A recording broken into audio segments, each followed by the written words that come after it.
आपको विशेष रूप से स्पष्ट दिख रहा होगा कि पूरा का पूरा जो वेस्टर्न वर्ल्ड है और जो पूरा इकोसिस्टम है वो उन आवाज़ों के पीछे पड़ा हुआ है जो निष्पक्ष विचार दे रही हैं और जो ये दिखा रही हैं कि इस इलेक्शन में मोदी जीत रहा है। इसलिए हमारी भी जो रीच है वो डाउन की जा रही है। इसलिए आपकी सहायता की विशेष आवश्यकता है। हमारा जो टारगेट है, लक्ष्य है इस महीने का, वो है 5 लाख, और हमारा QR स्कैन करके आप कृपया हमें इस लक्ष्य पर पहुंचने में सहायता करें, जिससे कि हमारी आवाज़ बुलंद बनी रहे और आप तक सच पहुंचाती रहे।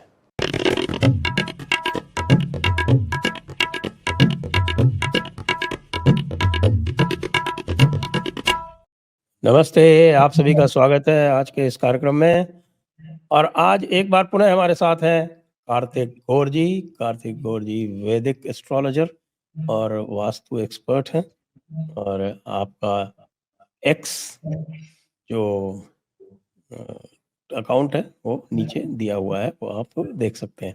स्वागत है आपका कार्तिक जी एक बार पुनः जयपुर डायलॉग्स पर। थैंक यू, नमस्ते, ओम गुरवे नमः। तो आप वैदिक एस्ट्रोलॉजर हैं। वैदिक एस्ट्रोलॉजी जो पिछली बार भी हमने डिस्कस किया था, ये जिसको ज्योतिष कहते हैं, वो 6 वेदांगों में से एक है ज्योतिष। तो ये जो वैदिक एस्ट्रोलॉजी या ज्योतिष है वो एस्ट्रोलॉजी से अलग कैसे है?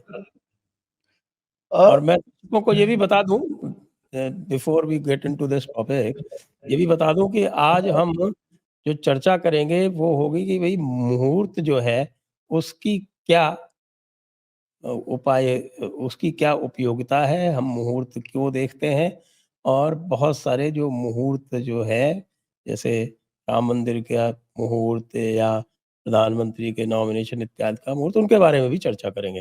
तो सबसे पहले तो आप हमें ये बताइए कि जो ज्योतिष है, वैदिक ज्योतिष है, उसमें और एस्ट्रोलॉजी में क्या अंतर है? So namaste to all your viewers and thank you for a great response to the last video. ये बहुत ही pertaining question है, क्योंकि काफी बार मेरे को लोग पूछते हैं कि Kartik, are you an astrologer? मैं बोलता हूँ no, I am not an astrologer. तो बोलते हैं नो, आई से नो, आई एम अ वैदिक astrologer and technically I am not even अ वैदिक एस्ट्रोलॉजर, आई एम अ ज्योतिषी। अभी वैदिक एस्ट्रोलॉजी क्या है, एक एसईओ फ्रेंडली वर्ड बन गया, तो everybody starts using it, but दोनों में जमीन आसमान का फर्क है। Let us understand it very logically. आप जब एस्ट्रोलॉजी बोलते हैं या तो वेस्टर्न एस्ट्रोलॉजी बोलते हो, तो इट इज ऑलमोस्ट लाइक एक मनुष्य का जो कंप्लीट योनि है उसको हम 12 स्लाइसेस ऑफ पिज्जा बना देते हैं कि भाई आप बॉर्न हुए हो इस महीने की इस तारीख से इस तारीख से, तो आप एरियन हो। आप इस तारीख से इस तारीख के जन्म हुए हो तो आप टॉरस हो। तो उस हिसाब से वो प्रेडिक्शन होता है कि भैया टॉरस हो तो you are very bull headed. Bull headed का मतलब है आप बहुत स्टबर्न हो। क्यों? क्योंकि उसका सिंबल ऑक्स है या बुल है। तो वो तो कोई लॉजिक ना हुआ ना कि समझो 25 मिलियन लोग टॉरस मंथ में बॉर्न हुए हैं, तो सभी लोग बुल हेडेड हो गए, सभी स्टबर्न होगा, सबका आज अपनी पत्नी से झगड़ा होगा या बॉस के साथ झगड़ा होगा या तो इंक्रीमेंट मिलेगा। उसका तो कोई लॉजिक नहीं है। ये आपकी बात बहुत सही है, क्योंकि जैसे मैं भी काफी ज्योतिष जब किया करता था, तो मेरा विवाद इसी बात पे हुआ करता था कि आप जो है वो आपकी लग्न जो है वो फर्स्ट हाउस में है, तो आप ऐसे ऐसे हो गए। मैं उनसे पूछता था, भाई मेरी लग्न जो है वो 29 डिग्री समथिंग है। मैं कहा ये कोई इस तरह का है कि साहब ये दरवाजे अलग अलग बने हुए हैं, कि उसके बाद फिर जो है वो 30 डिग्रीज पे हम एक दरवाजा खोलेंगे और दूसरे में घुस जाएंगे, तो पहले हाउस का जो है वो दूसरे हाउस में कोई अंतर नहीं आएगा। ये क्या सिस्टम है? तो ये जो लॉजिक्स हैं वो लोगों की समझ में नहीं आते। वो बिल्कुल जैसे जो बाइनरी लॉजिक होता है ना वेस्टर्न का, व्हाइट एंड ब्लैक, वो उसी में चलते रहते हैं। इसीलिए सारे जो हैं वो गणनाएं गलत हो जाती हैं। मैं इनफैक्ट बॉम्बे में था, तो मेरा थोड़ा सेंस ऑफ ह्यूमर है। तो मेरे एक स्टूडेंट ने पूछा कि गुरुजी तो वेस्टर्न एस्ट्रोलॉजी का जो लिखा होता है उसकी क्या वैल्यू होती है? तो मैंने बोला उसके पेपर पे आप सेव पूरी खा सकते हो। That is the only value frankly it gives you. क्योंकि इट इज लाइक अंधेरे में तीर मारा, राइट? और 10 लोग को तो वो प्रॉब्लम होगा ही। तो it doesn't resonate with the logic part of it. Whereas जो ज्योतिष part of it है, हमारे ऋषि बोलते हैं कि भाई मनुष्य तो आत्मा है. सो हॉरोस्कोप में जब लोग ग्रह देखते हैं, मैं तो उनकी आत्मा देखता हूं कि भाई इनका आत्मा कारक क्या है, इनका highest degree of the planet क्या है, इनका जन्म क्यों हुआ है, ऐसे कौन से कर्म थे जिसकी वजह से भगवान ने आपको कान पकड़ के बोला कि भैया एक और जन्म लेना पड़ेगा, और the confirmation of your birth was आपको रोना पड़ेगा. तो टेक्निकली जो भी एचआर टीम है ब्रह्मा की, उन्होंने हमको झूठ नहीं बोला. आप मनुष्य है और उस आपका जन्म हुआ है और आप जिंदा हो, कंफर्मेशन ये है कि आपका जिंदा होने का टेस्ट ये है कि आप रोओगे. तो जो भी बच्चा होता है अगर रोता नहीं है तो माँ टेंशन में आती है, अरे बच्चा रो क्यों नहीं रहा, उसको थोड़े से टैप करेंगे, फिर बच्चा रोने लगेगा तो हम कॉन्ग्रेचुलेशन बोलेंगे कि वाह बेटा हुआ या बेटी हुई. पर आप अगर लॉजिकली सोचो तो एक्चुअली तो वो हमारा KRA है, की रिजल्ट एरिया. और ब्रह्मा की टीम ने बहुत ही क्लियरली बोला है कि भैया ये भूलोक है, ये मृत्यु लोक है, यहाँ पे तो आपको रोना है. तो हम जितना भी वो राजयोग वगैरह हम देख लें, but fact of the matter is कि हमारा एक फोकस होना चाहिए कि भाई हम एक आत्मा है, एंड दैट आत्मा के जो कर्म है वो जितने हम काट सके षोडश वर्ग से, उतना ही we are getting closer to moksha. So that is the predominant difference between Jyotish and astrology. Astrology is nothing but you are part of one slice of pizza. तो Jyotish says इसी कि बैकग्राउंड में आप ये मुहूर्तों को जरा व्याख्यापित करें कि हम मुहूर्त क्यों देखते हैं, मुहूर्तों का क्या उपयोग है, और फिर हम आपसे कुछ विशेष मुहूर्त के बारे में भी जानकारी करेंगे. बिल्कुल. सो मुहूर्त का एक ही कॉन्सेप्ट होता है. मुहूर्त इज ऑल अबाउट पंचांग. पंचांग इज पंच अंग. तो हमारे हाथ में 5 उंगली जैसे होती है, तो उसी हिसाब से पंचांग इज सेइंग कि आपका एक वार होता है, you are born on a certain vaar that is going to see the energy with which Brahma has created you. आपका नक्षत्र होता है, nakshatra is going to tell you all about longevity. उसका लॉजिक क्या है कि nakshatras are ruled by Chandra, Chandra rules longevity, that's why nakshatra pujas are done for longevity. तो आप अगर कोई मुहूर्त ले रहा है, जैसे किसी को ऑपरेशन करना है, तो भैया वो वारिश लेके आप क्या करोगे, आप तो नक्षत्र बेस्ड मुहूर्त लोगे ना, because it is associated with purely with your longevity. दूसरा होता है करण. Karan is all about your work, it is all associated with Mercury. तो आपका जो काम है का muhurat has to be based on karan. Okay, then there is also yoga. Yoga is the higher concept, the relationship your father and mother had in the sky when you were born, as a result of which you are either having the extreme spiritual Raj Yoga, you are having a bad yoga, and that is deciding the mood with which your father and mother has created you. तो उस हिसाब से technically ये 5 उंगली होती है, वो 5 उंगली की स्ट्रेंथ कभी सेम हो ही नहीं सकती है. And that is what most of the people have to understand कि कोई परफेक्ट मुहूर्त होता ही नहीं है. ओके. काफी बार लोग सोचते हैं कि भैया ये मेरे को परफेक्ट मुहूर्त दे दो. भैया परफेक्ट मुहूर्त का कॉन्सेप्ट ही गलत है, क्योंकि कलयुग में परफेक्ट मुहूर्त is not possible. So what you have to wisely do is you have to check what is the मुहूर्त you want for. शादी के लिए इसमें बड़ी एक इंटरेस्टिंग एक कहानी आती है रावण और मेघनाद की, कि रावण ने अपना मेघनाद के लिए परफेक्ट मुहूर्त उसके जन्म के लिए चुना, और वो परफेक्ट मुहूर्त में कहते हैं कि साहब शनि देवता ने अपनी टांग जो है वो थोड़ी सी, वो सारे ग्रह उन्होंने खींच के 11वें हाउस में 11वें भाव में रख दिए, लेकिन शनि देवता ने अपनी टांग जो है वो 12वें में घुसेड़ दी लास्ट में. तो जो देख नहीं पाया रावण, और फिर वो पता चला कि मेघनाद जो थे वो जो अमर अजर उनको बनाना चाहता था रावण, वो नहीं बन पाए. बिल्कुल, क्योंकि एकादश शनि तो सबसे बेस्ट होता है. एकादश शनि को कहते हैं कि साक्षात महादेव का त्रिशूल गाड़ दिया उन्होंने. So definitely there is nothing called as perfect muhurat. और आप जो बोल रहे हो वो ठीक बोल रहे हो कि कई बार हमको लगता है, सी इट्स लाइक काफी लोग मुझे पूछते हैं कि भैया कैन वी टाइम एवरीथिंग. तो व्हाट इज मुहूर्त? मुहूर्त is nothing but timing, right? And I always say timing is everything, and timing is based on decision making, or rather decision making is based on timing. जैसे बहुत साल पहले जब रिलायंस जियो हुआ था लॉन्च, तो उस वक्त मैंने एक डिटेल्ड आर्टिकल लिखा था कि भैया ये रिलायंस जियो का जो मुहूर्त है, उस हिसाब से तो कोई डाउट ही नहीं है कि रिलायंस जियो छा जाएगा, and with in 5 years maximum Reliance Jio will be the number 1। और ये बहुत ही लॉजिकली मैंने एक्सप्लेन किया था, क्यों इस टाइम पे मुकेश भाई को बोला गया था, he should do the press conference, why is the logo, जैसे ज्योतिष में लोगो का भी बहुत इंपॉर्टेंट होता है, ब्रांडिंग जिसको हम बोलते हैं। तो काफी बार लोग बोलते हैं कि अरे यार कार्तिक ब्रांडिंग कहाँ था यार, 5 साल पहले, 5,000 साल पहले ऋषि मुनियों ने कहाँ ब्रांडिंग लिखा होगा। मैंने बोला बिल्कुल लिखा है, और उस वक्त ब्रांडिंग का कॉन्सेप्ट अलग था।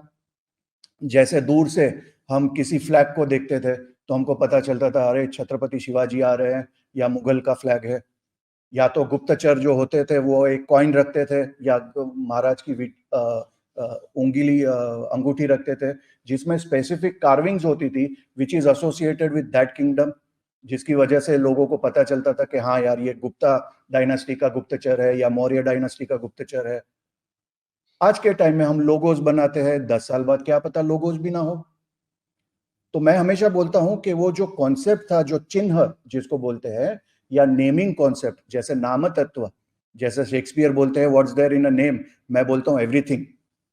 नाम का बहुत इंपॉर्टेंट है, इसलिए मैं हमेशा बोलता हूं कि भैया ये तुगलक लेन, ये लेन, वो लेन हमको चेंज करना चाहिए, बिल्कुल चेंज करना चाहिए, because it is associated with our Sanatan culture. What is associated with our Sanatan culture should be the name, because they are our inspiration. So उसी जी। हिसाब से टाइमिंग इज एवरीथिंग। तो बट मैं हमेशा लोगों को बोलता हूँ, कई बार मुझे ये मैसेजेस आते हैं कि सर मुझे परफेक्ट टाइमिंग दे दो।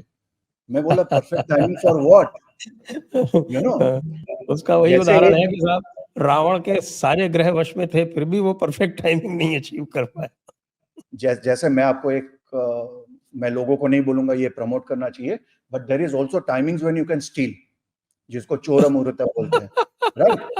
उसी बेसिस पे अगर आपको याद हो एक केस हुआ था आरुषि का, राइट, बहुत पहले एक हुँ, मर्डर केस हुआ था दिल्ली में, हुँ, और उस हुँ। वक्त मैंने क्लियरली दिखा था कि भैया इसमें इंटरनली ओपन सीक्रेटली काफी लोगों को भले पता हो क्या होगा, पर केस सॉल्व नहीं होगा, because the muhurta was such that it is very tough, and even the parents will feel it very tough to actually tell who killed whom.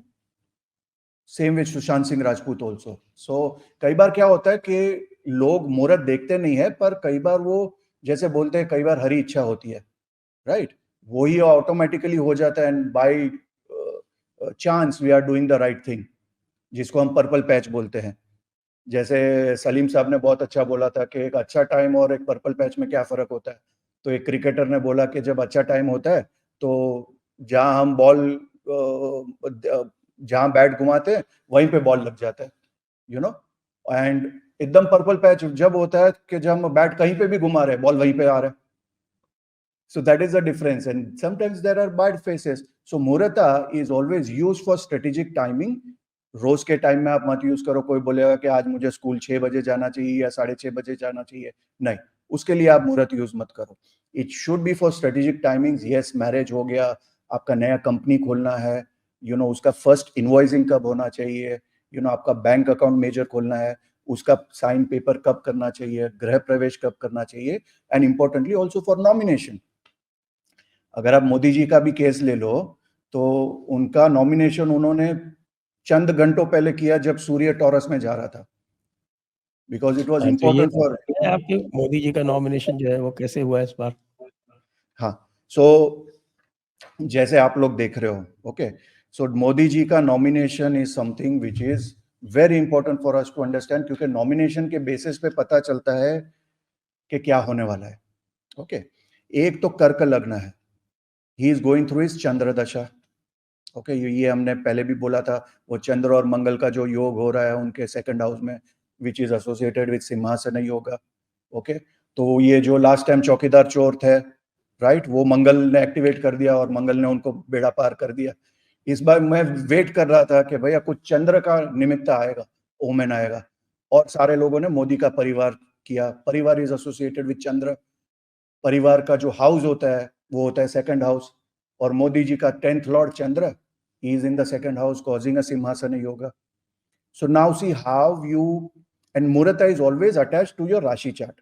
हर मुहूर्त का एक सीक्रेट होता है कि वो मुहूर्त तभी वर्क करेगा जब वो एक्टिवेट आपका राशि चार्ट कर रहा है. So both have to work in tandem. अकेले अकेले में काम नहीं करता. ओके. सो उनका देखो कर्क लग्न है और चंद्र लग्न में. चंद्र लग्न में होता है तो कहते हैं कि fame is guaranteed, which means that he is going to win with bigger margin.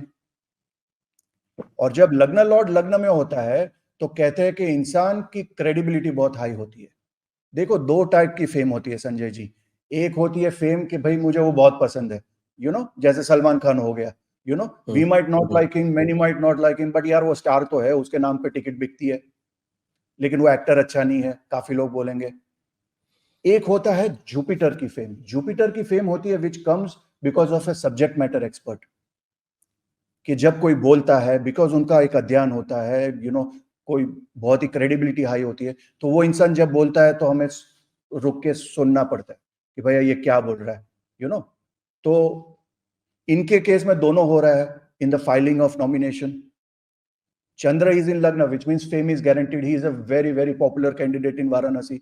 तो वो जीतेंगे हारेंगे वो तो डिबेट करना ही वेस्ट ऑफ टाइम है, right. Now the only question is whether he is winning with a bigger margin.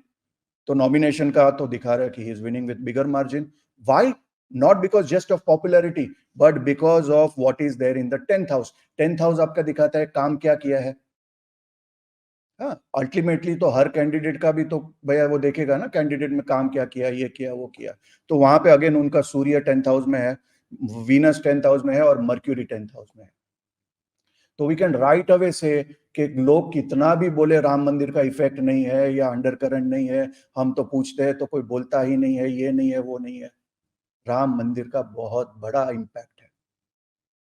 So whoever is saying कि there is no impact is not able to understand कि काफी बार कोई चीज बोलना जरूरी नहीं होता.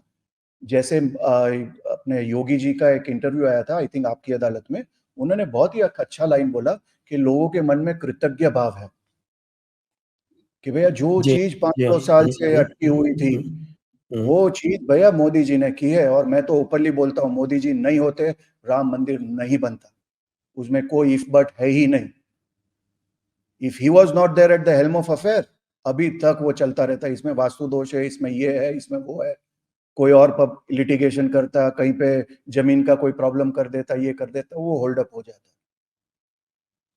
We as a Hindu, we as a community, we as Indians have to thankfully bow to Narendra Bhai Modi कि भाई आज हम जा पाएंगे अयोध्या, हमारे लाल राम लल्ला टेंट में नहीं है.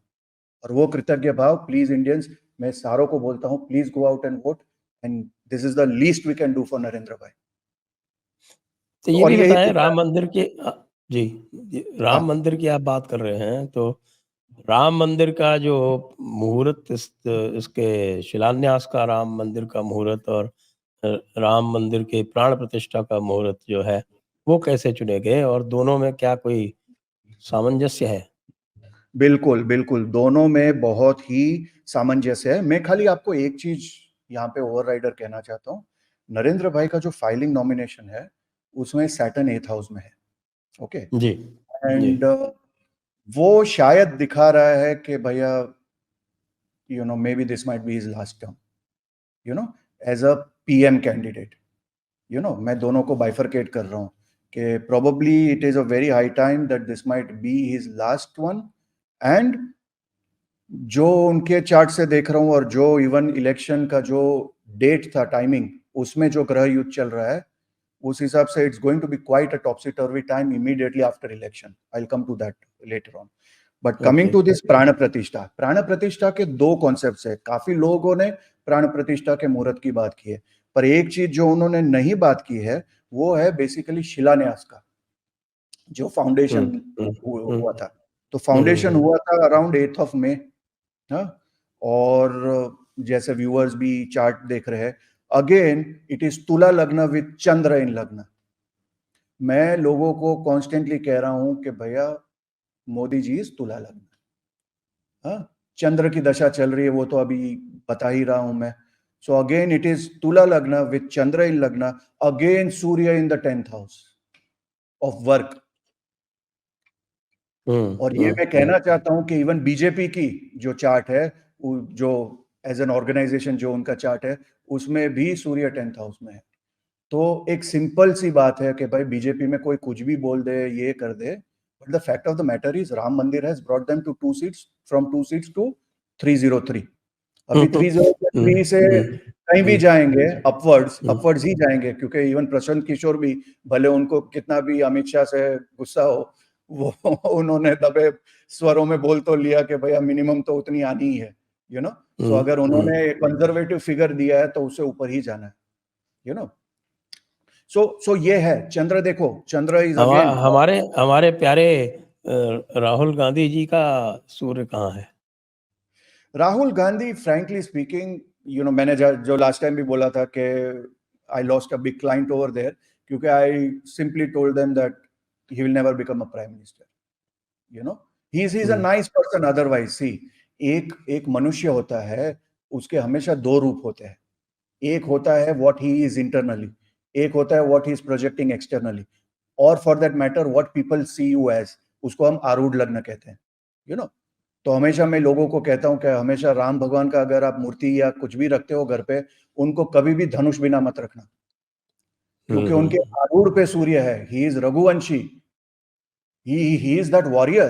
Amongst the warrior, I am Shri Ram, is what Mahavishnu says to Krishna. तो अगर आप, उनका आरूढ़ ही एसोसिएटेड विद धनुष बाण है, और आप अगर उनके घर में अपनी मूर्ति रखते हो विदाउट धनुष बाण, तो बहुत गलत कर रहे हो, you know. That will have a huge vastu दोष है।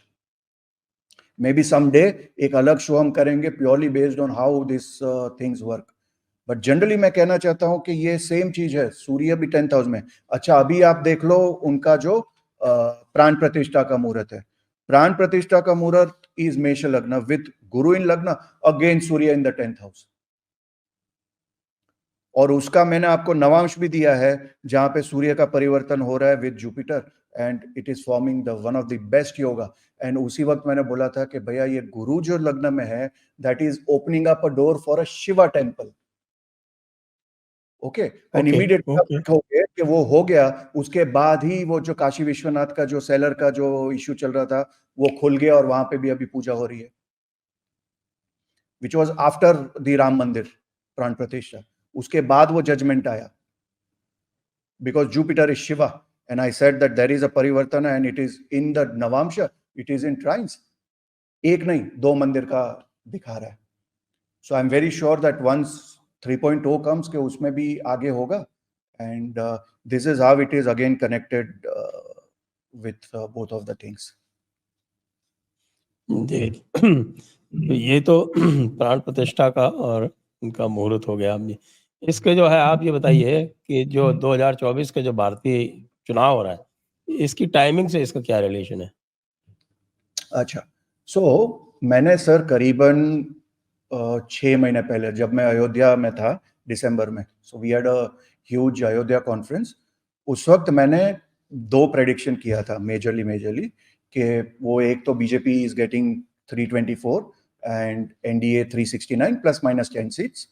सेकेंडली मैंने उस वक्त बोला था, जब काफी उस वक्त डिबेट थी कि शायद इलेक्शन प्रीपोन हो जाएंगे, यू नो, राम मंदिर का जो इफेक्ट है उसको ट्रिकल डाउन करने के लिए, ये वो। तो मैंने उसी वक्त बोला था कि देखो, जब तक सूर्य मेष में नहीं जाएगा, और Surya has to cross the 5 degrees because of the gandanta problem, that would be the best time to time the event.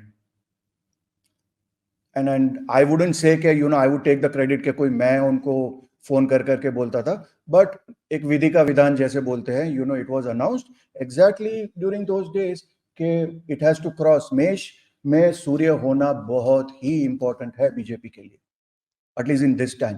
क्यों? क्योंकि आप सारे चार्ट देख लो, जितने लोग देख रहे हैं, सब चार्ट्स में आपको सूर्य 10th हाउस में दिख रहा है।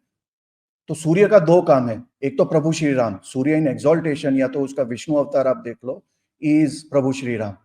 सूर्य का आप अगर पॉलिटिकल नैरेटिव देख लो, तो इट इज डेवलपमेंट, या लाभार्थी आप बोल दो, या वॉट एवर इट इज। तो this 2 flanks are something, you know, which are extremely important as far as BJP is concern. तो भले, और आजकल एक जोक बन गया, राइट, ट्विटर में अगर कोई अपनी उंगली दिखाता है वोट और बोलता है कि वो आई वोटेड फॉर डेवलपमेंट, तो माना ही जाता है कि भैया ये इसने बीजेपी को वोट दिया। हाँ, बिल्कुल। आप सही समझो बात। कोरिलेशन, मैं आपको सूर्य के साथ कोरिलेशन उसका बता रहा हूँ, क्योंकि Surya is the king, he is the one who is supposed to do development, he is the one who is going to give you leadership. So एक चीज है कि लोग या तो मान रहे, जैसे हमारे जैसे एनआरआई तो लोग मानते हैं कि भाई मोदी जी की वजह से हमारी इज्जत बहुत बढ़ी है, यू नो, कि आज हमारे पासपोर्ट की वैल्यू जो है, आजकल 10 साल 15 साल पहले हम एक लाइन में लगते थे तो लोग हमको पूछते थे कि अच्छा इंडिया इंडिया कहाँ है, तो हमको बहुत बुरा लगता था कि अरे यार इतना बड़ा कंट्री है, कैसे ये इतनी छोटी कंट्री, ये हमको पूछते हैं कि भाई तुम कहाँ से हो, और आज हम पिछली खड़े बार रहते हैं। पिछली बार दर्शकों ने आपके जो ब्रॉडकास्ट हुआ था, उसके बाद जो आपने बताया था कि आपने करेक्शन से तुला लग्न ऑब्टेन की है प्रधानमंत्री मोदी की, उस पर कई लोगों ने टिप्पणियां की थी और प्रश्न भी पूछे थे कि करेक्ट, ये कैसे हुआ। तो वो आपने, वैसे तो हमने वो प्राणपद के शोधन की चर्चा भी की थी थोड़ी सी, राइट, तो वो भी जो है मैं दर्शकों को पुनः बता दूं कि ये पूरा जो चार्ट जो है वो जो डिस्कस हो रहा है वो प्रधानमंत्री की तुला लग्न मानते हुए हो रहा है। और बिल्कुल, यदि आप चाहेंगे तो उसके जो हम डिग्रीज इत्यादि भी जो हैं वो भी कभी डिस्कस कर लेंगे, आज नहीं फिर कभी। तो बिल्कुल। और उसके एक लिए अगर, आप अपनी टिप्पणी दे सकते हैं इधर, यदि लोग चाहते होंगे तो वो टिप्पणियों को फिर उसको और डिटेल में चार्ट और भी डिस्कस कर सकते हैं। बिल्कुल, बिल्कुल। इसका और एक कॉन्सेप्ट देखो, why I was convinced about तुला लग्न, क्योंकि अगर हम तुला लग्न लेते हैं तो उनका वर्णदा लग्न आता है 10th हाउस में। वर्णदा लग्न इज एसोसिएटेड विद वर्ण, इसके बारे में मैं बोल चुका हूं, उसकी वजह से मेरे को लिंक्डइन से भी निकाल दिया, क्योंकि there is difference between caste and varna. हमारे जो महर्षि बोल रहे थे वो वर्ण की बात कर रहे थे, और वर्ण से आता है वर्णदा, और उनका वर्णदा लग्न का लॉर्ड भी चंद्र है, who is associated with the second house, and that is causing a simhasana yoga, as you must be seeing in the chart, you know, मैंने एक कुर्सी बनाई है वहां पे कि वो तो सिंहासन है और उनको वो मिल रहा है because of the grace of Lord Somnath. वो क्यों, वो किसी और टाइम में बताऊंगा, why I am specifically using Somnath.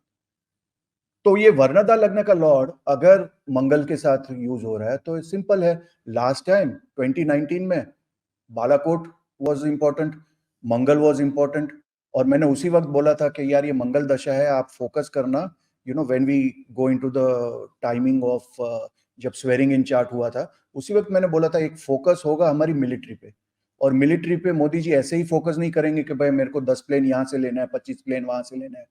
वो गुजराती है, तो वो सोचेंगे कि मैं ऐसा क्या करूं कि भैया मेरी कंट्री में 25 बिलियन आ जाए। So he is going to think in the terms that why can't we be a major ammunition supplier to the world? और वो पकड़ पकड़ के सारों को लाएंगे कि भैया रशिया आपको चाहिए, ओके चलो जॉइंट मैन्युफैक्चरिंग करते हैं, आप यहीं पे आ जाओ। रफाइल लेना है, ओके ठीक है, जॉइंट मैन्युफैक्चरिंग करते हैं, यहीं पे आ जाओ। And I'm very sure that, you know, in the next 10 years, by 2032, you know, I'm very sure that India is going to be a major player as far as arms is concerned. सो गए वो दिन जब भारत का वो deficit होता था कि भाई हमने इतने करोड़ों या हमारा जीडीपी का इतना परसेंटेज चला गया दूसरों की कंट्री में, we will start making money out of it. तो इसमें आप ये भी बताएं मुझको कि जो इनका जो स्वेरिंग इनका टाइम था 2014 का और 2019 का, उसको सूर्य केंद्रित किस प्रकार किया गया था? हाँ, सो दोनों में मार्क डिफरेंस है। देखो 2014 का अगर हम पहले का चार्ट ले ले, ओके, दैट इज अगेन तुला लग्न, ओके, तुला लग्न है। देखो आप सोचो कि कहीं ना कहीं या तो उसको विधि का विधान कर लो, या तो फिर जो उनके साथ क्लोजली काम करते हैं, जो उनके एडवाइजर्स है, you know, they are telling him something. आज भी अगर देख लो इलेक्शन फेज में काफी elections are do happening on a Friday, so वो एक हिंट दे दिया मैंने। सो तुला लग्न आप देखो, लेकिन there are two malefics, Rahu and Saturn over there, and the 8th house has got Surya. Generally आप देख लो मुहूर्त में दो चीज बहुत इंपॉर्टेंट होता है, एक तो लग्नेश कहां जा रहा है। हाँ, तुला लग्न का लग्न लॉर्ड इज वीनस, उस चार्ट में lagnesh is going to the 7th house. 7th house is your partner या तो अदर पीपल, उसको हम द्वारा बोलते हैं, that's why in human beings chart बोलते हैं कि पार्टनर हो गया, वाइफ हो गया, हस्बैंड हो गया, पर एक पॉलिटिकल चार्ट में बोल सकते हैं your associations with other people, okay. So he is going to the other people's association, and there is Chandra and Ketu also associated with it. तो Chandra is all about tourism, travel basically. हाँ, तो उस वक्त अगर हम memes देखें तो मोदी जी के बहुत मीम्स बनते थे कि अरे मोदी जी से किसने भी हाथ मिलाया तो बोलते हैं अरे मैं तुम्हारे कंट्री में आ रहा हूँ नेक्स्ट। काफी लोग ट्रोल करते थे, specially the left wing people, कि अरे 24 घंटा घूमते ही रहते हैं। जबकि मोदी जी ने उसका बहुत ही लॉजिकल रीजनिंग दिया कि एक सर्टन बैगेज है, वो it is very important for me to go and talk to people so that they don't see me with the prism of 2002, so to say, you know. पर वो swearing in chart में दिखा रहा है कि वो उनका इंटेंशन क्या है कि भैया मैं सामने से जाके I am going to work for strategic partnerships, I am not going to wait. Okay, correct correct eighth house में सूर्य है, तो एथ हाउस में जो कार्य होता है वो तो वहां पे तो मतलब मेजर चर्निंग होने वाला है। तो एथ हाउस में सूर्य है तो कह सकते हैं कि it is a lot to do with the babu culture. तो वो उनके पीछे शायद पड़ जाएंगे कि भैया ये तुम खाली साइन करके गोल्फ खेलने चले जाते हो, वो नहीं चलेगा।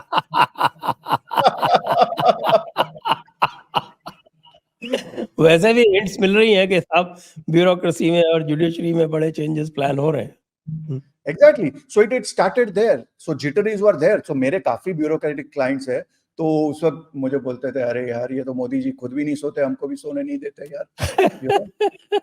सो रात को 2 बजे की अपॉइंटमेंट मिल जाती है, सुबह 4 बजे फोन आ जाता है, ये कब सोते पता नहीं है। So it all started that. See, मैं लोगों को, दर्शकों को क्या कहना चाहता हूं कि हाउ रैशनल इट इज। कई बार हम खुद टाइम करते हैं, कई बार वो भाग्य का विधान हो जाता है, and it is time by god itself in a good way or a bad way. Okay, तो ये सूर्य 8th हाउस में है, and again Jupiter and Mercury are in trine, so it was very clear that he is going to come back, you know. तो उस मुहूर्त से, लेकिन 2019 का मुहूर्त कंप्लीटली डिफरेंट है, कंप्लीटली डिफरेंट। ये क्यों? Why is it different? क्योंकि एक तो मैं फ्रैंकली बताऊंगा कि हमारी बहुत इच्छा थी कि मोदी जी का स्वेरिंग इन तभी लियो लग्न में, यू नो। तो हमने पिक किया था कि लियो लग्न उनके लिए बेस्ट है, you know, for any reason. उस वक्त उनका एक जो स्केचर था, दे वांटेड अ मुहूर्त फॉर द इवनिंग के, ये तो क्योंकि वृश्चिक में किया इन्होंने, स्कॉर्पियो में। हाँ वृश्चिक में किया, बट एक सेविंग ग्रेस था गुरु लग्न में, यू नो। तो गुरु is in lagna compare to this Rahu and Saturn as far as 2014 is concern. एक इंपॉर्टेंट चीज है, तो वो गुरु लग्न में है तो महादेव है, मतलब उसमें कोई डाउट ही नहीं है। वो उनको सिर्फ वाराणसी में जाके खाली पानी भी चढ़ा दे ओम नमः शिवाय करके तो कोई प्रॉब्लम नहीं है। पर I would have preferred, frankly speaking, I would have preferred Leo lagna, but उनको वो इवनिंग में करना था, एंड यू नो वो थोड़ा बड़ा स्केल पे करना था, तो और कोई ऑप्शन नहीं था। लेकिन उसमें अगेन देखो, मंगल और राहु 8th हाउस में है। एक इंपॉर्टेंट प्रेडिक्शन मैंने, बहुत ही इंपॉर्टेंट प्रेडिक्शन किया था, चंद्र इन द 5th हाउस। हाँ, चंद्र 5th हाउस में है। Who is Chandra? जैसे अगर मिनिस्ट्रीशिप देखेंगे तो सूर्य is Narendra Modi, he is the king. Moon को हम बोलते हैं he is the home minister, Amit bhai Shah. तो उस वक्त मैंने एक बहुत ही इंपॉर्टेंट प्रेडिक्शन किया था कि भैया कोई एक डिसीजन ऐसा ये चंद्र लेगा कि आप पूरी जिंदगी उनको याद रखोगे, and that is article 370। Article 370, correct. समझे? Because he is the only planet who is in trines with Jupiter, and by logic Chandra is nothing but home minister. ये प्रेडिक्शन मैंने लास्ट टाइम नहीं दिया था। Whereas this time again Mangal and Rahu are in 8th house, so we can say कि from 2019 onwards, you know, एक दिमाग shift हुआ है कि भैया अभी हमको स्पेस पे जाना है, चंद्रयान करना है, सूर्ययान करना है। All that has happened because of this Mangal Rahu. And Mangal Rahu, technically, अगर I can say it very openly, is a yoga called as nuclear bomb yoga. Okay. सो और उसको मॉडरेट अगर हम कर ले तो कह सकते हैं कि it is a sole focus into being a huge military establishment on its own, और उसके लिए काफी कुछ हुआ है। जो सर्टन चीजें दिखती है, जो सर्टन चीजें नहीं दिखती है, जिसको हम अननोन गनमैन बोलते हैं। तो एक क्लियर इंस्ट्रक्शंस पास हुआ है after 2019 to Ajit Doval and his team कि भाई आपका ये क्लियर एजेंडा है कि कोई कहीं पे भी मिलता है, we are going to be not offensive defence but offensive offence, you know. So वो चीज है। Defensive offence. हाँ, डिफेंसिव ऑफेंस तो डोभाल जी ने बोला है, और मोदी जी ने इस चार्ट के हिसाब से बोला अभी डिफेंसिव ऑफेंस भी नहीं करना, हमको ऑफेंसिव ऑफेंस करना। ऑफेंसिव ऑफेंस करना। That is the concept of Balakot and all those things which happened after that. या तो एक मिसाइल चला गया पाकिस्तान में और हमने बोला अरे वो तो बाय मिस्टेक चला गया, but actually it was to tell them कि भैया तुम्हारे पास कुछ नहीं है, यू नो, आपका कोई रेडार सिस्टम काम नहीं करता, आपका कुछ काम नहीं करता, ऐसे ही मिसाइल ये तो हमने ऐसे ही भेजा था, पर जस्ट टू टेल देम कि भैया stop giving this nuclear threats, कि हमारे पास ये है, हमारे पास वो है, भैया जब टाइम आएगा आप उस तरफ देखोगे भी, तब तक सब कुछ खत्म हो गया होगा। करेक्ट। सो ये एक अब मेजर थोड़ा दूसरे लोगों की भी कुंडलियां डिस्कस कर लेते हैं। आपने शायद इमरान खान की भी देखी हुई है, कुछ उसकी कुंडली देखी है या उसका न्यूमरोलॉजिकल चार्ट देखा है? हाँ, तो उसमें दो चीज है। देखिए सर, एक तो हम दर्शकों को दिखा सकते हैं जैसे पाकिस्तान का चार्ट, राइट? पाकिस्तान का चार्ट अगर हम देखें तो वो मेष लग्न है, और ये हमने लास्ट टाइम बोला था कि हमारे कश्मीरी पंडितों ने, इनफैक्ट हमने पाकिस्तान को भी बोला था कि भाई ये अच्छा मुहूर्त है, ये take Taurus lagna, why do you want to take anything else? पर उनको, वो तो इंडिया को मानेंगे नहीं, उनको तो काफिर को कैसे माने, तो वो उन्होंने ले लिया, उनको ठीक है भैया हमको जल्दी करना है, तो उन्होंने मेष लग्न लिया, which was their strategic blunder. अच्छा, अभी एक फैक्ट ऑफ लाइफ है कि भारत देखे या पाकिस्तान देखे, दोनों का एक बड़ा प्रॉब्लम है।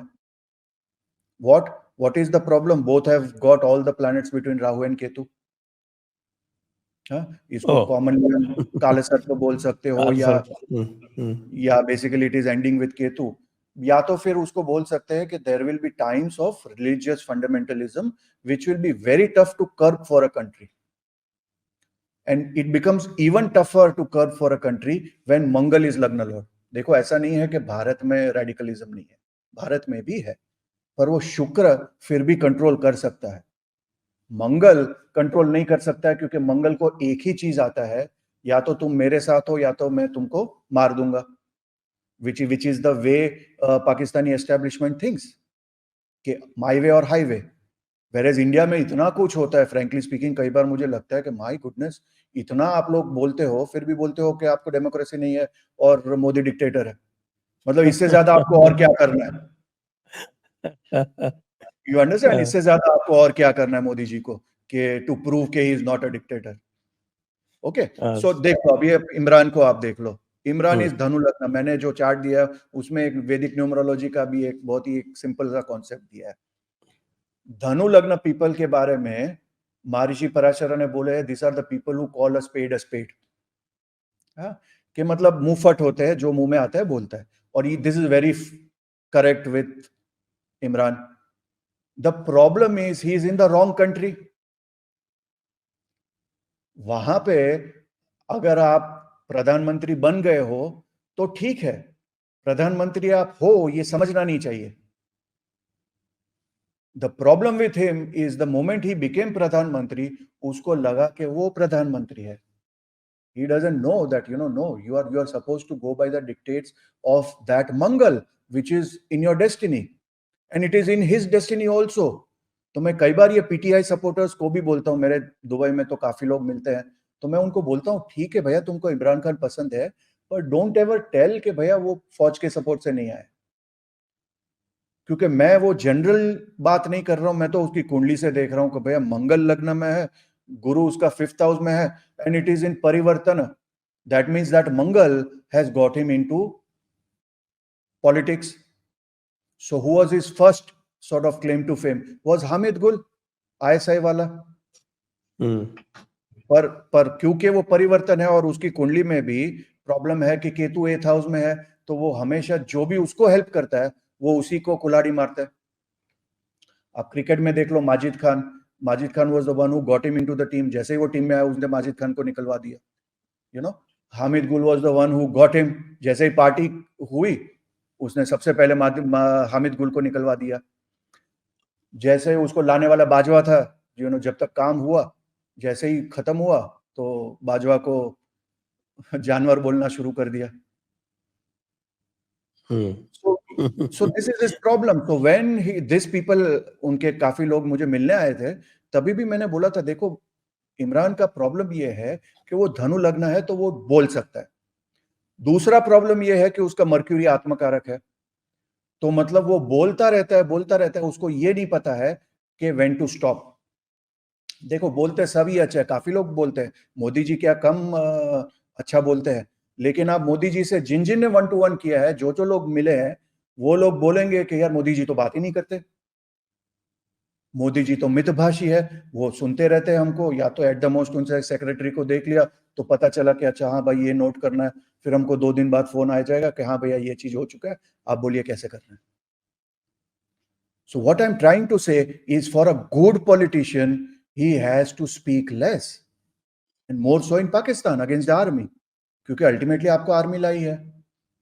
अच्छा, नेचुरली वो तो ये है कि भाई कि आप जो है वो करो ज्यादा, आपके आपके जो कर्म है या आपकी जो क्रियाएं हैं उनसे जो है वो रिफ्लेक्शन आना चाहिए। बिल्कुल बिल्कुल। And for me whenever I see, गुरु लग्न में होता है ना सर, तो कथनी से करनी ज्यादा महत्वपूर्ण है। एब्सोल्युटली एब्सोल्युटली, मैं हमेशा लोगों को यही बोलता हूँ कि you know what matters is what you do, not what you से। एक ज्योतिषी का भी यही प्रॉब्लम होता है कई बार कि भैया, काफी बार लोग बोलते हैं कि यार मेरे को ये एडवाइस मिला था यार, लेकिन ऐसा कुछ हुआ नहीं। तो मैं लोगों को पूछता हूँ कि अच्छा उन्होंने कुछ एडवाइस दिया था कि कुछ करने के लिए? बोला हाँ उन्होंने ये 3 चीज बोली थी। तो मैं पूछता हूँ कि किया ये? नहीं नहीं, वो मेरे को टाइम नहीं हुआ था, वो ये नहीं किया। मैं बोला then how will it happen? एक जिम ट्रेनर के पास आप जाते हो, वो आपको एडवाइस देता है, अगर उसमें से कुछ भी नहीं करते हो और फिर आप बोलते हो कि मेरा 2 किलो वजन बढ़ गया, तो वो तो जिम ट्रेनर के साथ नाइंसाफी है, right? So every advice has to be followed up. जैसे प्रशांत किशोर क्यों फ्रस्ट्रेट हो गया? वो इसीलिए फ्रस्ट्रेट हो गया क्योंकि उसको पता है कि मैं यहाँ पे कितना भी ज्ञान दे दूं कांग्रेस में, अल्टीमेटली वो एक कोई चिदम्बरम होगा या कोई ऊपर वाला होगा, वो मुझे आगे बढ़ने ही नहीं देगा। तो फिर why am I wasting time? जैसे मैं एक इंग्लिश प्रोवर्ब यूज करता हूं सर, कि राहुल गांधी के लिए, कि राहुल गांधी का एक स्लोगन है, to look beautiful stay among ugly people. कि अगर आपको अच्छा दिखना है तो इतने बुरे लोगों के साथ रहो कि उनमें आप अच्छे दिखोगे, वेर एज मोदी जी का कॉन्सेप्ट कंप्लीटली ऑपोजिट है कि इतना कॉम्पिटेंट लोगों के साथ रहो क्योंकि आप खुद सिक्योर्ड हो, so you will get a Jaishankar ji, you will get a Nitin Gadkari, you will get a Piyush Goyal, you will get all the best talent, because ultimately at the end of the day आप खुद इतने secured हो कि आप उनसे jittery नहीं होते हो। तो मंगल देखो, मंगल रूल्स नंबर 9 वैदिक न्यूमरोलॉजी में, मंगल रूल्स नंबर 9, इसलिए आप काफी क्रिकेटर्स का भी देखोगे सर, तो they choose number 9 as the T shirt number. जैसे विराट कोहली 18 नंबर यूज करता है, same way with Rohit also, everything. So they tend to prefer number 9 because Mangal is pure energy. So sport is all about energy and stamina, about fitness. And the loka in which we are is Bholoka. काफी बार मैं ये लोगों को एक secret चीज बोलता हूँ कि भैया आप जब नवग्रह देख रहे हो ना, तो सब कुछ देखो लेकिन एक नजर मंगल पे भी डाल देना। क्यों? क्योंकि भैया हम उसके लोक में रह रहे हैं। It is Bhuloka, Bhuloka is ruled by Mangal.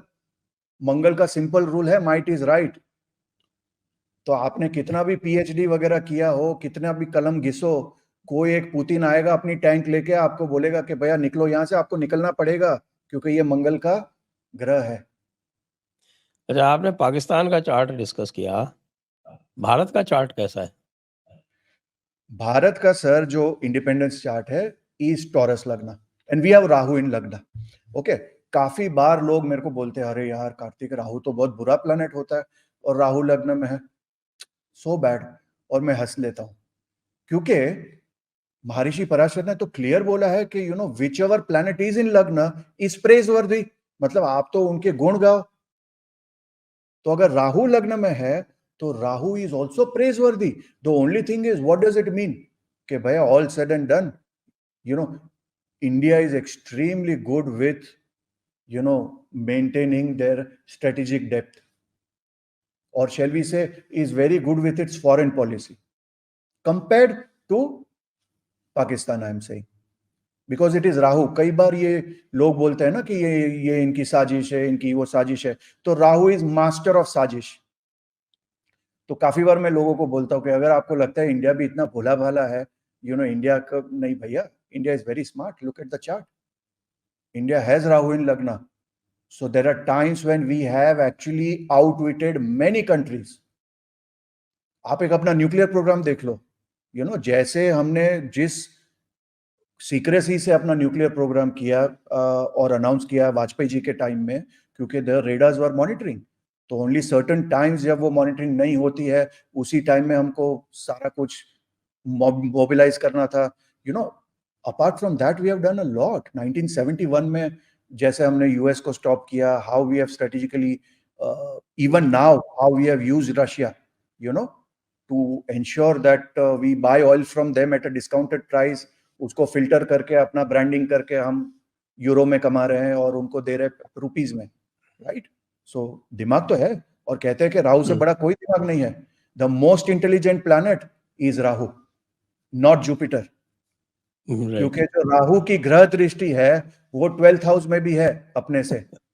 Generally 5th and 9th house की ग्रह दृष्टि होती है। Jupiter has got 5th and 9th house, जिसको हम ज्ञान बोलते हैं और विद्या बोलते हैं, so Jupiter has an eye on the 5th house of future and the 9th house of dharma, whereas Rahu is the only planet, I repeat, only planet which has got a graha drishti on the 12th house. So uske piche kya ho raha hai wo bhi usko pata hai. That's why Rahu is the most intelligent planet. इसलिए रावण को बोलते हैं कि भाई वो 9 सिर वाला है, और दशानंद बोलते हैं the concept is based on he was extremely intelligent. ऐसा नहीं है उनको नहीं पता था कि यार ये प्रभु श्री राम कौन है। वो जिस दिन उन्होंने धनुष नहीं पकड़ सके और श्री राम ने एक हाथ से पकड़ लिया, उसी वक्त उनको पता था कि भैया ये कौन है। प्रखर पंडित था, ऐसा थोड़ी था कि उनको नहीं पता था, पर वो चाहते थे कि आए यहाँ पे, ना ही सिर्फ मुझे मुक्ति मिले पर मेरे सारे कुल को मुक्ति मिले। जी, अच्छा ये बताइए, ये केजरीवाल अरेस्ट क्यों हुआ? केजरीवाल का इंटरेस्टिंग चीज है, उनका और राघव चड्ढा का इंटरेस्टिंग चल रहा है। तो केजरीवाल का देखो, जब अरेस्ट हुआ था उस वक्त मैंने उनकी कुंडली बनाई। केजरीवाल का भी तुला लग्न है? केजरीवाल का अरेस्ट टाइम तुला का है। अच्छा, अरेस्ट टाइम। हाँ, तो ये दिस इज अरेस्ट टाइम, जो मैंने आपको दर्शक भी जो देख रहे हैं, दिस इज द टाइम मैंने सर्कल किया हुआ है। 21 तारीख को रात को 9:11 पे उनको अरेस्ट किया था, exactly the time when ED arrested him. Okay, so अभी तुला लग्न, अगेन मोदी जी वाला लग्न, तो it is very clear that the fight is for the office. मैं क्लियर बात करता हूं, उनका 8th लॉर्ड चंद्र है, Chandra is in the 10th house of work. So मैंने उस वक्त एक चीज प्रेडिक्शन किया था कि भैया ये, उस वक्त काफी लोगों ने बोला अरे यार ये तो कल ही उनको बेल मिल जाएगी। मैंने bail in the sense he will be evicted, और मैंने उसी वक्त बोला था नहीं भैया ये लंबा गए हैं, एंड लंबा गए हैं at a one cost, will he resign और no. So the fight is for the resignation, क्योंकि his 6th lord is Jupiter, 6th lord is the lord of enemies, तो उनका शत्रु बोल सकते हैं, राइट? तो शत्रु जब जुपिटर होता है तो फाइट इज फॉर क्रेडिबिलिटी, कि भैया ये इंसान क्रेडिबल नहीं है, या तो उसकी क्रेडिबिलिटी पे अटैक करो। दिस इज कॉल्ड राज ज्योतिष। तो होल कॉन्सेप्ट इज कि भैया ये अलायंस में इसकी क्रेडिबिलिटी, या तो आप शीश महल का चिपका दो, या तो दारू का कॉन्सेप्ट चिपका दो, and now the arrest part of it. So it's a fight between that Jupiter and moon. Moon is saying कुछ भी हो जाए मैं रिजाइन नहीं करूंगा, भले मेरी बीवी हो, मैं जेल से करूंगा, कुछ भी हो। चंद्र है, Chandra is a female planet. Modi का परिवार में भी हमने ये यूज किया था, तो केजरी ने भी क्या किया, केजरीवाल का परिवार उसकी बीवी को बिठा दिया ड्राइविंग सीट पे, आप समझो लॉजिकली। और second side is this Jupiter, Jupiter उसके 7th हाउस में मारक बन के बैठा है।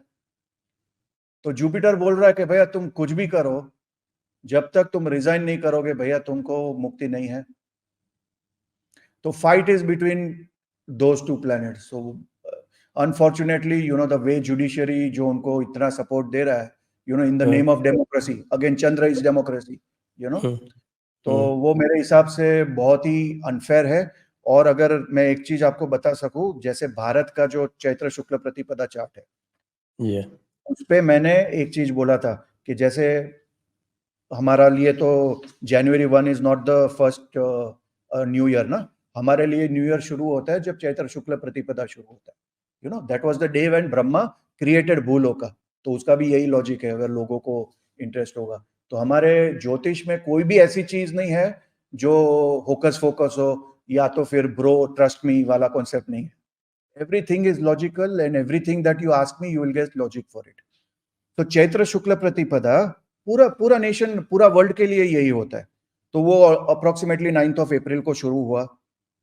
भारत का धनु लग्न है, ओके, और धनु लग्न का मैंने एक चीज बोला है, so from 9th of April India is going to be more blunt, okay.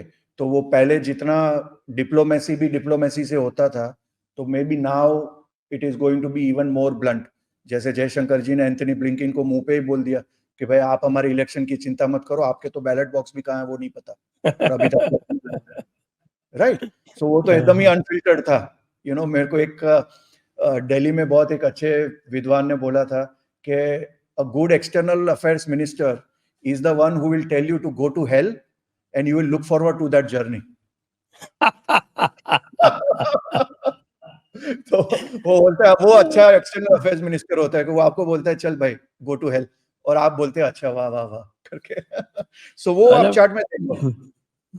पिछली बार आपने एक बड़ा इंटरेस्टिंग बताया था, और वो बताया था कि किस तरह से जो द्वादश ज्योतिर्लिंग है वो अलग-अलग राशियों से संबंधित है। तो उसके बिल्कुल। बारे में थोड़ा विस्तार से बताएँ? क्योंकि मैं भी सोच रहा हूँ द्वादश ज्योतिर्लिंगों की यात्रा की जाए तो वो कैसे करना चाहिए? क्या कुछ लोग जो हैं वो एक साथ 12 की यात्रा कर लेते हैं, वो उचित है क्या? आइडियली देखो, ये एक सीक्रेट था जो काफी लोगों को नहीं पता था। काफी लोग बोलते थे द्वादश ज्योतिर्लिंग है, पर वो द्वादश क्यों है? 13 क्यों नहीं है, 11 क्यों नहीं है, 10 क्यों नहीं है? It is purely based on the 12 science. जो जोडियक में हमारी 12 राशि होती है, उस हिसाब से वो 12 राशि के हिसाब से 12 ज्योतिर्लिंग होता है।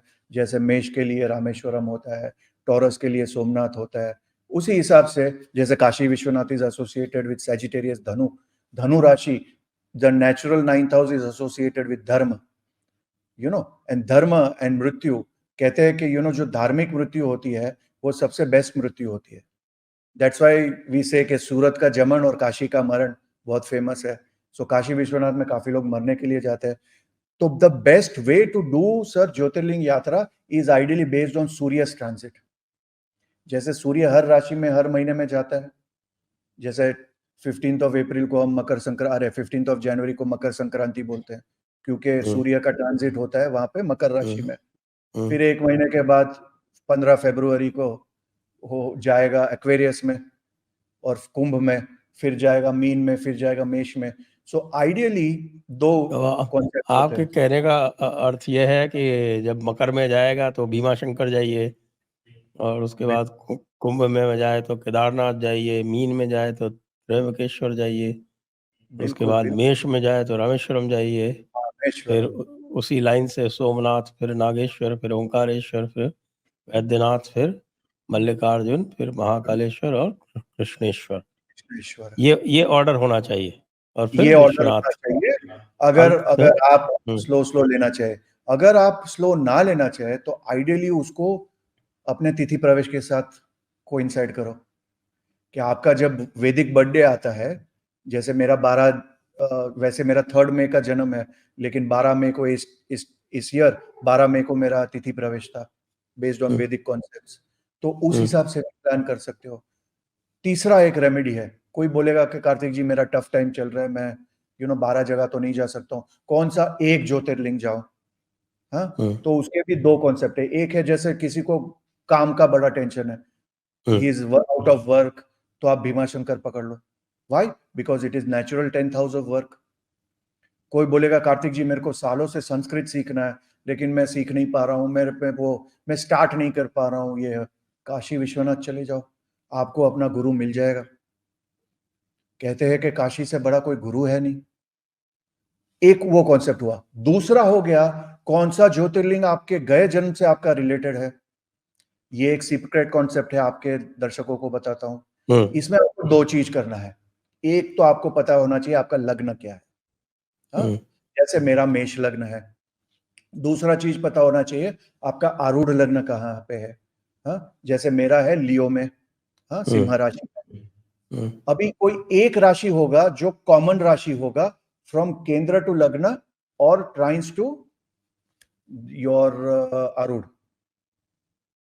तो वो अगर आप देखो तो मेरा आ रहा है सैजिटेरियस, तो काशी विश्वनाथ। तो अगर कोई एक ज्योतिर्लिंग मुझे पकड़ना है जहां पे जाके मेरे को ऑटोमेटिकली लगेगा कि अरे यार मेरे पास्ट लाइफ का कुछ कनेक्शन है, वो काशी विश्वनाथ है। और सोमनाथ भी है, पर मेजरली काशी विश्वनाथ है। सो उसी हिसाब के आपके दर्शक either of the two they can choose. एक तो कोई प्रॉब्लम है, यू नो, जैसे किसी को जैसे फैमिली प्रॉब्लम है, तो या तो मेंटल प्रॉब्लम है, जैसे किसी काफी लोग बोलते हैं कि यार मेरी बेटी को ऑटिज्म है, या किसी को मेंटली बहुत ही अविचलित रहते हैं, तो मैं कहता हूँ सोमनाथ जाओ। सोमनाथ से बढ़िया कोई जगह नहीं है जहां पे चंद्रमा एग्जॉल्ट होते हैं, क्योंकि which is the fastest moving planet, it is Chandra, right? इसलिए कहते हैं कि मन को काबू करना बहुत टफ होता है। तो मन कहां पे काबू में आता है? एक ही स्थान है, वो है सोमनाथ। और जितने लोग गए हैं वहां पे, मेरे को पक्का उन्होंने ईमेल किया या मैसेज किया, कार्तिक भाई वहां पे जाते ही मतलब कुछ अलग ही मजा आता है, लगता है कि वहां से जाए ना। And it is very very logical, because that is the place जहां पे श्री चंद्र गए जब उनको दोष लगा। वो एक कॉन्सेप्ट था जब उन्होंने गुरु की बेटी अरे पत्नी को चुरा लिया। And so Chandra has a weakness of sexuality और ओवर सेक्सुअलिटी, तो वो दोष से निकलने के लिए अल्टीमेटली उनको महादेव के पास सोमनाथ में जाना पड़ा। तो I think this be a good sort of a beginning to understand. आगे जाके हम और कॉन्सेप्ट्स पे भी डील कर सकते हैं। तो आपका कोई एक प्रॉब्लम अगर है तो एक ज्योतिर्लिंग को पकड़ लो, वहां पे जाओ, वहां पे रुद्राभिषेक करो, वहां पे संकल्प करो, और वो संकल्प सबसे इंपॉर्टेंट होता है। मैं हमेशा लोगों को बोलता हूँ, आप ज्योतिर्लिंग जाते हो और वहां पे रुद्राभिषेक आपने नहीं किया तो फिर कोई मतलब। आप उस क्षेत्र में जाओ। कई बार लोग बोलेंगे कि अरे काशी विश्वनाथ में तो इतनी लाइन होती है, कार्तिक जी वहां पे कहाँ करेंगे? बाहर वो क्षेत्र है, इसलिए पूरा जब आप साबरकाठा जिला बोलते हो या काशी क्षेत्र बोलते हो, तो मंदिर के बाहर भी जब आप संकल्प करते हो तो वो वहीं पे काशी क्षेत्र है, वो माना जाएगा, बिल्कुल वहां माना जाएगा। एंड संकल्प ऑल्सो इफ यू सी बड़ा ही लॉजिकल है। आपका पूरा बताया जाएगा, आपका चंद्र जाएगा, इट्स ऑलमोस्ट लाइक आपका आधार कार्ड नंबर से लिंक्ड है। हाँ, हमने महाकालेश्वर में किया एक बार। हाँ, वेरी लकी। महाकालेश्वर में तो sir it's very good for health, very good for health. कोई कोर्ट केसेस हो, बेस्ट उस हिसाब जी। से।